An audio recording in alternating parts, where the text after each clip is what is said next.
Hello friends, स्वागत है आपका अपने यूट्यूब चैनल एडिया ते क्लासेज में। आप सभी मेरे चैनल को लाइक कीजिए, शेयर कीजिए, सब्सक्राइब करते रहिए और फ्रेंड्स को बताते रहिए। चैनल को सपोर्ट करते रहिए और स्टडी को बनाए रखिए। ठीक है, हम बात करेंगे आज जो करंट का अपना बहुत ही मोस्ट इम्पोर्टेंट टॉपिक है, अभी जो सबसे ज़्यादा हाईलाइट रहने वाला है अब नेक्स्ट एग्ज़ाम्स के लिए, कोरोना वायरस के बाद में सबसे ज़्यादा हाईलाइटेड टॉपिक है कोरोना वायरस, जो कि अभी तक चल ही रहा है। लेकिन अब एक ही बहुत ही मोस्ट इम्पोर्टेंट टॉपिक आया है, राम जन्मभूमि नींव पूजन, यानी अयोध्या में जो राम मंदिर बनाया जाएगा उसका भूमि पूजन किया गया है।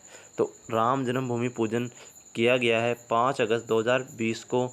तो यह जो टॉपिक है करंट का बहुत ही मोस्ट इम्पोर्टेंट रहने वाला टॉपिक है, इससे काफ़ी सारे क्वेश्चंस पुटअप होंगे, तो उन पे हम आज चर्चा करेंगे अपने वीडियो में। 5 अगस्त 2020 को राम जन्मभूमि का पूजन कार्यक्रम समाप्त हो चुका है, यानी कि अब वहाँ पे मंदिर बनाने की प्रक्रिया शुरू हो जाएगी। मंदिर बनाने से पहले जो वहाँ पे का पूजन का कार्यक्रम था, नींव पूजन जिसको हम बोल सकते हैं, तो वो कार्यक्रम अभी कर लिया गया है। अब नेक्स्ट इस मंदिर बनाने की प्रक्रिया शुरू होगी। जो पूजन किया गया तो उसके लिए जो भारत के प्रधानमंत्री श्री नरेंद्र मोदी, उनको बुलाया गया था। ये मैंने शिलालेख जो वहाँ पे लगाया उसकी फ़ोटो भी यहाँ पे डाली है। श्री राम जन्मभूमि मंदिर निर्माण कार्य का शुभारंभ श्री नरेंद्र मोदी, प्रधानमंत्री भारत सरकार के कर कमलों द्वारा। विशिष्ट अतिथि जो इस कार्यक्रम में थे वो थे डॉक्टर मोहन राव भागवत, जो कि सर संघ चालक राष्ट्रीय स्वयंसेवक संघ के अध्यक्ष है, तथा साथ ही उत्तर प्रदेश राज्य में जहाँ पर ये अयोध्या स्थित है, जहाँ पे अयोध्या राम मंदिर बनेगा, वहाँ के जो राज्यपाल है आनंदीबेन पटेल, उनको भी बुलाया गया था। महंत नृत्य गोपाल दास, जो कि अध्यक्ष है श्री राम जन्मभूमि तीर्थ क्षेत्र, जो कि यह मंदिर बनाएगा, उसके जो अध्यक्ष है महंत नृत्य गोपाल दास, उनको भी बुलाया गया था। साथ ही मुख्यमंत्री योगी आदित्यनाथ को भी बुलाया गया था। और यह 5 अगस्त 2020 को अपराह्न 12:40 संपन्न हुआ। ठीक है, तो आपने देखा कि जो राम जन्मभूमि पूजन था उसके लिए किन किन को बुलाया गया था मोस्टली। इसके साथ ही 175 टोटल इनवाइट किए गए थे वहाँ पे। जो अतिथि आए थे उनको एक एक चांदी का सिक्का भी दिया गया है और उनको वहाँ पे बुलाया गया था। ठीक है, बात करते हैं अयोध्या राम मंदिर भूमि पूजन के बारे में। भूमि पूजन किया गया 5 अगस्त 2020 को। कब किया गया? तो 5 अगस्त 2020 को। किसने किया? प्रधानमंत्री नरेंद्र मोदी ने। ठीक है, जो अपने देश के प्रधानमंत्री है वर्तमान में श्री नरेंद्र मोदी, उनको इनवाइट किया गया था भूमि पूजन के लिए। वो वहाँ पर आए और उन्होंने 12:40 पर मंगलगढ़ी में नींव पूजन किया। अयोध्या मंदिर की ऊंचाई कितनी रहेगी? तो वो रहेगी 161 मीटर। कितनी ऊंचाई रखी जाएगी? 161 मीटर रखी जाएगी। बहुत ही मोस्ट इम्पोर्टेंट क्वेश्चन। ठीक है, बात करते हैं इसकी निर्माता कंपनी कौन है, यानी कि यह मंदिर कौन सी कंपनी बना रही है। तो इसके लिए जो टेंडर दिया गया उस कंपनी का नाम है L&T, जिसकी फुल फॉर्म है लार्सन एंड टुर्बो। बहुत ही नामी कंपनी है आर्किटेक्चर फील्ड में। तो इसी को दिया गया है राम मंदिर बनाने के लिए जो टेंडर था वो भी। ठीक है, इसी कंपनी की देखरेख में ये मंदिर बनाया जाएगा। इसके जो वास्तुकार है उनका नाम है चंद्रकांत सोमपुरा इंडस्ट्रीज बोल सकते हैं हम। जो सोमपुरा है, चंद्रकांत सोमपुरा, उन्होंने इसका डिज़ाइन तैयार किया गया है। ठीक है, हम नेक्स्ट बात करते हैं। नेक्स्ट क्वेश्चन है अयोध्या कहाँ पर स्थित है? तो अयोध्या उत्तर प्रदेश में स्थित है। ठीक है, कौन सी नदी के किनारे स्थित है? तो सरयू नदी के किनारे स्थित है। यह एक जीके का बहुत ही मोस्ट इम्पोर्टेंट क्वेश्चन रहता है, हर बार पूछा भी जाता है। 1988 में नक्शे में ऊंचाई निर्धारित की गई थी राम मंदिर की, वो थी 141 मीटर। कितनी ऊंचाई निर्धारित की गई थी? 141 मीटर। जो इसमें पिलर की संख्या रहेगी, यानी यह कितने पिलरों पर बनाया जाएगा, तो पहले इसमें निर्धारित किए गए थे 212 पिलर, लेकिन इनकी संख्या बढ़कर 360 कर दी गई है। यानी कि अब जो राम मंदिर बनेगा उसमें 360 पिलर लगाए जाएंगे। उन पिलर यानी स्तंभ है जिनके ऊपर यह मंदिर बनाया जाएगा, जिसके ऊपर की जैसे मंजिलों की संख्या है इसमें 3, तो उन मंजिलों को खड़ा किया जाएगा। तो इसमें कुल मिलाकर 360 पिलर स्थापित किए जाएंगे। ठीक है, कितना मंजिला होगा? तो यह 3 मंजिला मंदिर होगा। इस पर खर्च कितना आएगा? तो लगभग 300 करोड़ रुपए का खर्चा इस पर आएगा। अनुमान लगाया गया है कि लगभग 300 करोड़ रुपए का खर्चा इस पर आने वाला है। तो यह कम ज़्यादा हो सकता है, लेकिन संभावित है कि 300 करोड़ रुपए लगेंगे। ठीक है, जैसे इसका काम होगा वैसे यह कम या ज़्यादा हो सकता है। बात करते हैं मंदिर बनकर तैयार कब होगा, तो यह 3.5 साल में बनकर तैयार होगा। इसमें टाइम लगेगा क्योंकि काफ़ी भव्य मंदिर बनाया जाएगा, तो उसके लिए काफ़ी अच्छे अच्छे पत्थर तराशे जा रहे हैं। काफ़ी सालों से उनको वहाँ पे इकट्ठा किया जाएगा, उनको लगाया जाएगा और एक अच्छा मंदिर और भव्य शानदार मंदिर बनाया जाएगा, तो उसमें टाइम तो लगेगा ही। ठीक है, बात करते हैं अयोध्या विवाद। जो अयोध्या विवाद चल रहा था वो कितने ज़मीन पर था, तो यह अयोध्या विवाद था 2.77 एकड़ ज़मीन पर। जो 2.77 एकड़ ज़मीन थी उसके ऊपर यह सुन्नी वक्फ बोर्ड और जो राम लल्ला संघ था उस उन दोनों के मध्य विवाद चल रहा था, अयोध्या विवाद कि वो अयोध्या में मंदिर बनाना चाहते थे और वो मस्जिद बनाना चाहते थे। लेकिन सुप्रीम कोर्ट ने अब इस पर लगातार 40 दिन तक सुनवाई करी थी। तो यह भी अच्छा क्वेश्चन है कि कितने दिन तक सुप्रीम कोर्ट ने लगातार इस पर सुनवाई की, तो इस पर सुप्रीम कोर्ट ने लगातार 40 दिन तक सुनवाई करके इस पर फैसला दिया है। ठीक है, तो उम्मीद है यहाँ तक समझ में आया होगा। काफ़ी अच्छे अच्छे क्वेश्चन इसमें डाले गए हैं जो कि आपके एग्ज़ाम्स के पॉइंट ऑफ व्यू से काफ़ी मोस्ट इम्पोर्टेंट रहते हैं। ठीक है, अब आगे नेक्स्ट बात करेंगे। नेक्स्ट क्वेश्चन है कि राम मंदिर अयोध्या जो विवाद था उस पर फैसला कब आया, तो यह फैसला आया था 9 नवंबर 2019 को। लगातार 40 दिन तक सुनवाई करके सुप्रीम कोर्ट ने अपना फैसला सुनाया था। अयोध्या में जो राम मंदिर बनेगा उसके पक्ष में फैसला सुनाया था। तो यह कब सुनाया, 9 नवंबर 2019 को। ठीक है, तो ये अच्छा क्वेश्चन है। डेट ध्यान रखना कि नींव पूजन कब किया गया, 5 अगस्त 2020 को, और इस पर फैसला कब आया था, 9 नवंबर 2019 को। ठीक है, अब देखते हैं कि जो जजों की बेंच थी उसमें कितने जज थे और कौन कौन थे।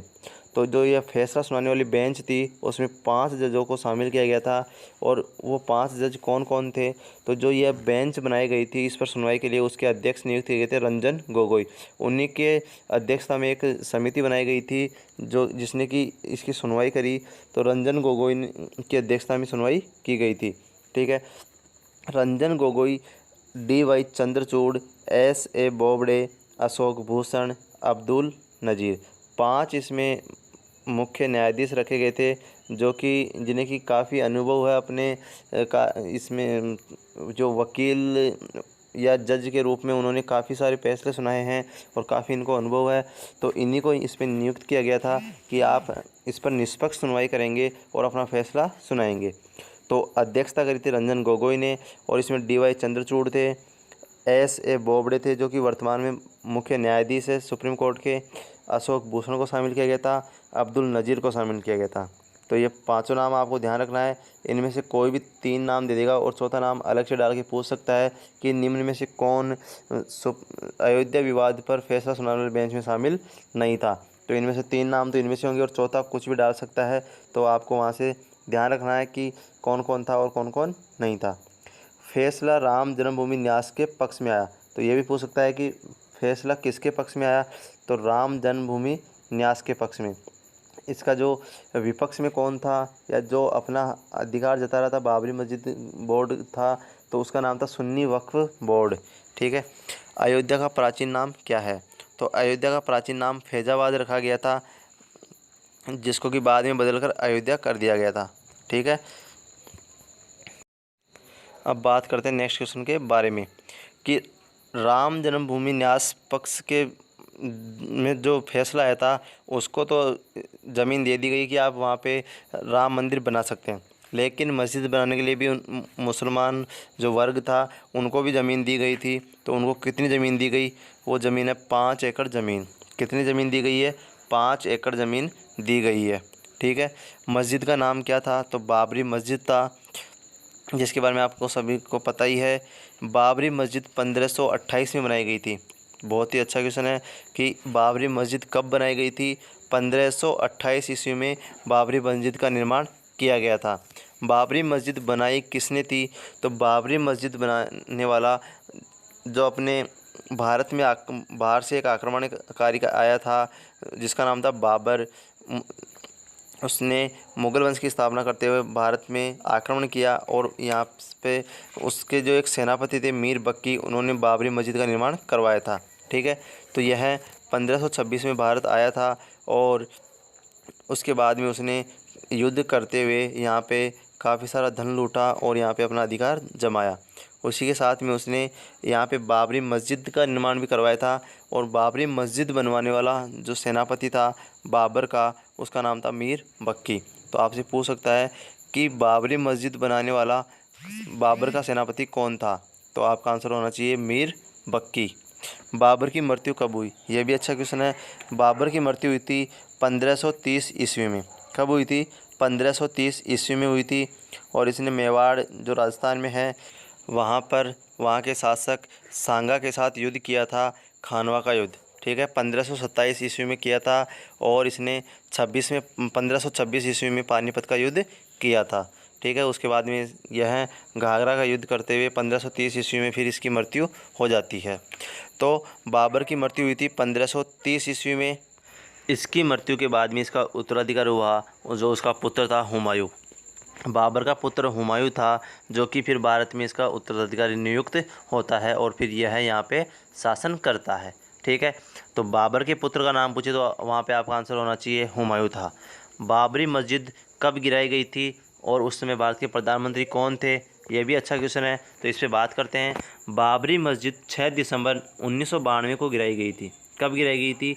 6 दिसंबर 1992 को गिराई गई थी। और उस समय भारत के प्रधानमंत्री पीवी नरसिम्हा राव थे। भारत के प्रधानमंत्री पीवी नरसिम्हा राव थे और यह 6 दिसंबर 1992 को गिराई गई थी। राम मंदिर विवाद में पहला मुकदमा किसने दायर किया? तो राम मंदिर विवाद में पहला मुकदमा महंत रघुवर दास ने 1885 में दायर किया। 1885 में दायर किया था। तो अगर आपसे पूछे कि राम मंदिर विवाद में सबसे पहला मुकदमा किसने दायर किया और कब किया, तो महंत रघुवर दास ने और 1885 ईस्वी में दायर किया। ठीक है, तो यहाँ तक जितने भी मोस्ट इम्पोर्टेंट क्वेश्चन थे आपके राम मंदिर भूमि पूजन से, वो मैं यहाँ पे आपको बता चुका। अब हम बात करते हैं, एक नोट है उसके बारे में। नोट में डाला हुआ है कि 5 अगस्त 2020 को जम्मू कश्मीर से धारा 370 हटाने का 1 साल पूर्ण हो गया है। यानी कि 5 अगस्त 2020 को जम्मू कश्मीर से धारा 370 हटाने की पहली वर्षगांठ मनाई गई है। ठीक है, 1 वर्ष पूरा हो चुका है। जम्मू कश्मीर से धारा 370 हटाई गई थी 5 अगस्त 2019 को। और उसके जस्ट 1 साल बाद में 5 अगस्त 2020 को भारत में यूपी राज्य के अयोध्या नामक जगह पर राम मंदिर बनाने के लिए भूमि पूजन किया गया है। बात करते हैं उत्तर प्रदेश के मुख्यमंत्री कौन है? तो उत्तर प्रदेश के मुख्यमंत्री है वर्तमान में योगी आदित्यनाथ।